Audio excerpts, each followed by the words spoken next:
नमस्कार दोस्तों, आपका नॉलेजपुर चैनल पर स्वागत है। आज हम आपको बताने वाले हैं बागेश्वर धाम और वहां के महाराज धीरेन्द्र कृष्ण के बारे में। तो आपसे निवेदन है कि वीडियो को लास्ट तक जरूर देखें और चैनल को सब्सक्राइब करना ना भूलें। महाराज धीरेन्द्र कृष्ण जन्म 4 जुलाई 1996 को मध्य प्रदेश के छतरपुर जिले के गढ़ा नामक गाँव में हुआ। इनके पिता का नाम राम कृपा गर्ग और माता का नाम सरोज गर्ग है। इन्होंने अपने बचपन गढ़ा गांव में ही बिताया है। धीरेन्द्र का परिवार गरीब था। धीरेन्द्र कृष्ण के पहले गुरु उनके दादा थे। इनके दादाजी को संस्कृत भाषा अच्छे से आती थी और ये इसमें विद्वान थे। इनके दादाजी महाभारत, रामायण, भागवत कथा और पुराण महाकाव्य का दरबार लगाते थे। इसी कारण लोग इन्हें अपना गुरु मानते थे। धीरेन्द्र कृष्ण ने रामायण और महाभारत का ज्ञान अपने दादाजी से ही लिया। फिर धीरेन्द्र कृष्ण स्कूल जाने लगे। धीरेन्द्र कृष्ण जी गरीब परिवार से थे, इसलिए वे सरकारी स्कूल में जाते थे। सरकारी स्कूल में इन्होंने 8वीं पास की, लेकिन सरकारी स्कूल 8वीं तक ही था, इसलिए इन्हें 5 किलोमीटर दूरगंज नामक गांव में शिक्षा ग्रहण करने जाना पड़ता था। धीरेन्द्र हमेशा पैदल स्कूल जाते थे, लेकिन ये कभी कभी ही स्कूल जाते थे। एक महीने में लगभग 5 से 6 बार ही स्कूल जाते थे। धीरेन्द्र कृष्ण ने 12 साल की उम्र में ही प्रवचन देने शुरू कर दिया था। वे अपने दिन का सर्वाधिक समय हनुमान जी की साधना में लगाते थे। इसी के परिणाम स्वरूप इन्हें कई सिद्धियां प्राप्त हुई है। गंज गांव के स्कूल में इन्होंने 12वीं पास की और बाद में इन्होंने स्नातक स्तर की पढ़ाई करनी चाहिए, लेकिन रेगुलर पढ़ाई करना मुश्किल था, इसलिए इन्होंने अपनी पढ़ाई प्राइवेट करने की सोची।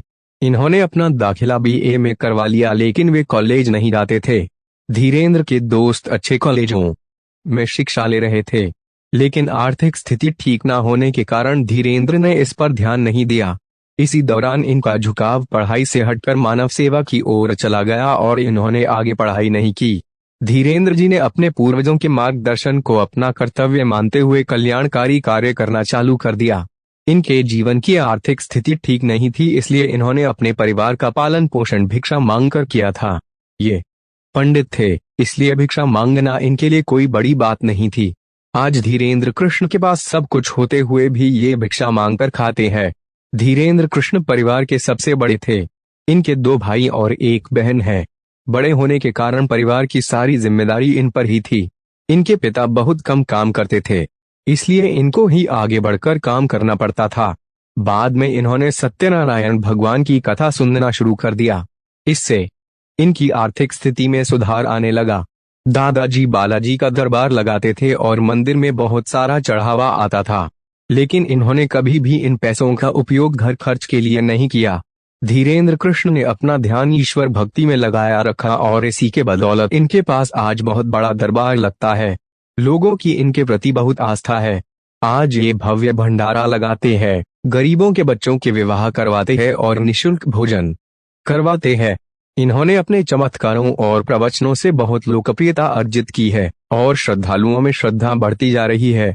आज बहुत भीड़ यहाँ आती है और बालाजी का भव्य दरबार लगता है। धीरेन्द्र कृष्ण ने हाल ही में गरीब कन्याओं 50 से 60 विवाह करवाए हैं। इन विवाहों का सारा खर्चा ये स्वयं उठाते हैं। क्यों कहते हैं लोग चमत्कारी महाराज? आइए देखते हैं। बागेश्वर धाम के पंडित धीरेन्द्र कृष्ण शास्त्री को लोग चमत्कारी महाराज के नाम से पुकारते हैं। इसका कारण यह है कि लोग मानते हैं कि इनके दरबार में लगाई हुई अर्जी कभी विफल नहीं होती है। इनसे मिलने के लिए अर्जी लगानी पड़ती है या आप टोकन भी ले सकते हैं। धीरेन्द्र कृष्ण व्यक्ति की समस्या बताने से पहले ही बता देते हैं कि वह यहाँ क्यों आया है और उसकी समस्या क्या है। अनजान व्यक्ति का नाम बताना आसान नहीं होता है, लेकिन धीरेन्द्र कृष्ण नाम से बुलाते हैं कि आ जाओ, आपकी अर्जी आ गई है। इसी तरह इनके द्वारा बहुत सारे कार्य किए गए हैं, इसलिए लोग इन्हें चमत्कारी महाराज के नाम से बुलाते हैं। यहाँ लाखों लोग अपनी अर्जी लेकर आते हैं। कहा जाता है कि पहले ये दरबार धीरेन्द्र महाराज अपने गांव गढ़ा में ही लगाते थे। तब वहां सैकड़ों की संख्या में श्रद्धालु आते थे, लेकिन धीरे धीरे इनकी संख्या बढ़ने लगी, इसलिए गांव में दरबार लगाना थोड़ा कठिनाई का काम हो गया। इसलिए धीरेन्द्र कृष्ण दूसरे शहरों में जाकर दरबार लगाने लगे। इस दरबार में बहुत से लोग आते हैं। धीरेन्द्र कृष्ण किसी भी व्यक्ति को नहीं जानते, लेकिन फिर भी वे एक पर्चा लेते हैं और उस पर आने वाले व्यक्ति का नाम, पता और उसकी समस्या लिख देते हैं। इसी पर्चे में वे समस्या का सोशल मीडिया पर इसका बहुत फैलाव हो चुका है। धीरेन्द्र कृष्ण राम कथा भी कहते हैं। इसके लिए वह जगह जगह जाते हैं और राम कथा कहते हैं। इस कथा में उन्हें बहुत सारा चढ़ावा आता है। इस चढ़ावे का उपयोग धीरेन्द्र कृष्ण गरीब बच्चों की शिक्षा और शादियों में लगा देते हैं। इस दरबार में ये हनुमान जी के बारे में बताते हैं और हनुमान जी की भक्ति करने के लिए श्रद्धालुओं को प्रेरित करते हैं। हनुमान के साथ इनकी गहरी आस्था जुड़ी है। अभी कुछ दिन पहले ही रामनवमी पर जुलूस निकाला जा रहा था और लोगों ने इस जुलूस में पत्थर फेंके थे। तब धीरेन्द्र कृष्ण लोगों को जागृत करने के लिए कहा, जाग जाओ और एक हो जाओ। अगर आप अब नहीं जागे तो आपको बुरा परिणाम भुगतना पड़ेगा। जिन लोगों ने इस जुलूस में पत्थर फेंके हैं उनके घरों पर बुलडोजर चढ़ावा दो धीरेन्द्र कृष्ण की ये बुलडोजर वाली बात सोशल मीडिया पर आग की तरह फैल गई और लोगों ने इनका समर्थन भी किया। धीरेन्द्र कृष्ण महाराज को कई सम्मान भी मिले हुए हैं। बागेश्वर धाम के महाराज 1 जून से 15 जून तक ब्रिटेन के भ्रमण पर थे।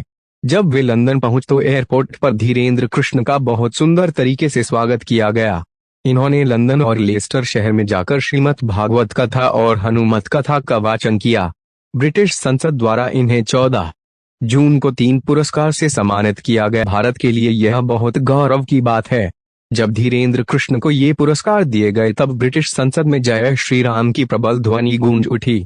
तो हम आशा करते हैं आपको अभी तक बागेश्वर धाम के बारे में हमारी तरफ से दी हुई जानकारी समझ में आ चुकी होंगी।